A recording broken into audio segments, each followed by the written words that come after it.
आज के वीडियो में हम समझेंगे कि हमारा मोल क्या होता है, मोल फ्रैक्शन क्या होता है, नॉर्मलिटी क्या होती है, मोलरिटी क्या होती है, मोलरिटी क्या होती है और इसके हम लोग डिफिनेशन को देखेंगे, उसके अंदर फार्मूला को देखेंगे। क्यों हम लोग इस वीडियो में देखेंगे कि हमारा मोल का फार्मूला क्या होता है और इसका डिफिनेशन क्या होता है और हम लोग मोल किसे कहते हैं। फिर हम देखेंगे मोल फ्रैक्शन क्या होता है, इसको हिंदी में मोल प्रभाज कहते हैं।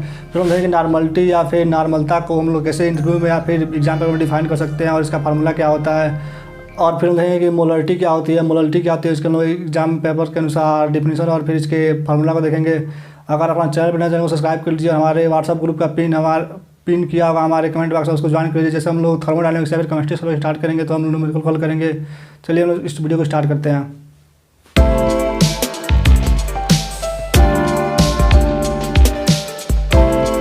हम लोग डिफाइन करना है।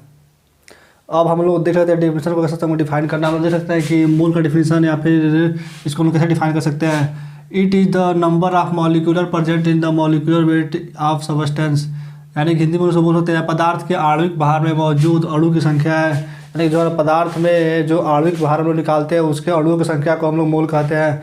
अब हम लोग मोल फ्रैक्शन या फिर मोल प्रभाज को देख लेते हैं। मोल प्रभाज को डिफाइन कर सकते हैं कि it is the ratio of the moles of individual components to the total moles of the component, यानी कि हमारा जो कंपोनेंट का इंडिविजुअल कंपोनेंट होता है उसके मोल्स के रेशियो को हम लोग मोल फ्रैक्शन या फिर मोल प्रभाज कहते हैं। और नॉर्मलिटी को देख लेते हैं। नॉर्मलिटी या फिर नॉर्मलता को कैसे हम डिफाइन कर सकते हैं। नॉर्मलिटी को 1 लीटर बिलियन में घुले बिले के तुल्यांकी भार की संख्या के रूप में परिभाषित किया जा सकता है या फिर कहते हैं नॉर्मलिटी को 1 लीटर बिलियन में घुले हुए बिले की तुल्यांकी भार के अनुपात को या फिर संख्या को प्रभावित करने वाले को किया जाता है। हम लोग इंग्लिश में डिफाइन कर सकते हैं कि इंग्लिश में हम लोग इसको डिफाइन कर सकते हैं कि normality is the defined as the number of the equivalent weight of solution dissolve in the 1 litre of solution.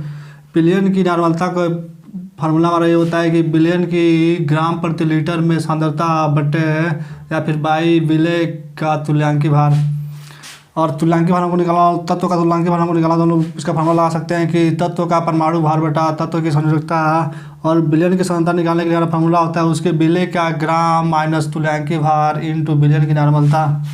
यानी कि नॉर्मलता में फार्मूला के साथ साथ फार्मूलता हमारा जो न्यूमेरिकल होता है उसमें कई टाइप से न्यूमेरिकल होता है। और हमारा नॉर्मलता दे दिया है तो वहाँ पे हम लोग और उसका सांद्रता दिया हो तो हम सीधे यहाँ पे फार्मूला लगा लेंगे कि बिलियन की सांद्रता इक्वल टू बिले का जो मान दिया होगा फिर बिलियन की मात्रा।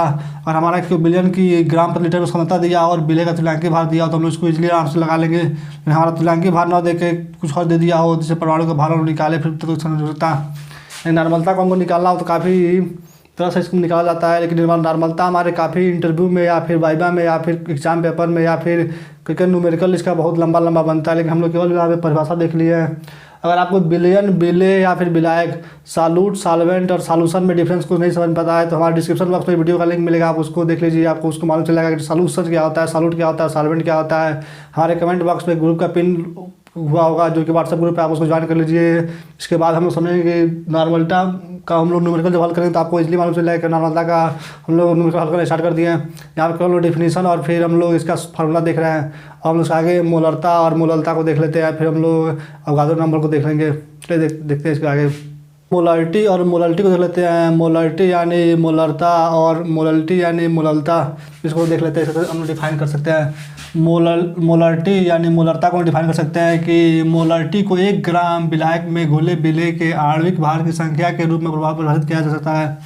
यानी कि हमारा विलायक का में घुले हुए बिले और आणविक भार के बिले के आणविक भार की संख्या के अनुपात को हम लोग मोलरता कहते हैं। या फिर लोग इंग्लिश में डिफाइन कर सकते हैं कि molarity is defined as the number of the molecular weight of the solute dissolve in 1 litre of solution.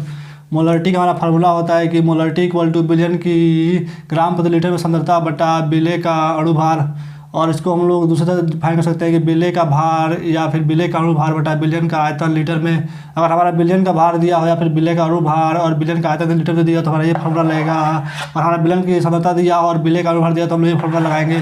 दोनों फार्मूला हमारा लगता है आवश्यकता के अनुसार कब हमारा कौन सा हो सकता है। और हम लोग मोलरिटी को देख लेते हैं यानी मोललता को देख लेते हैं। मोललता को हम लोग डिफाइन कर सकते हैं कि मोललता को 1 किलोग्राम बिलियन में घुले हुए बिले के आणविक भार की संख्या के रूप में परिभाषित किया जाता है। यानी कि बिले में बिलियन के घुले हुए बिले के आणविक भार और उसके विलायक के भार को हम लोग अनुपात को हम लोग मोललता कहते हैं। इंग्लिश में डिफाइन कर सकते हैं कि molarity is the defined as the number of the molecular weight of the solute dissolve in 1 kg of solution.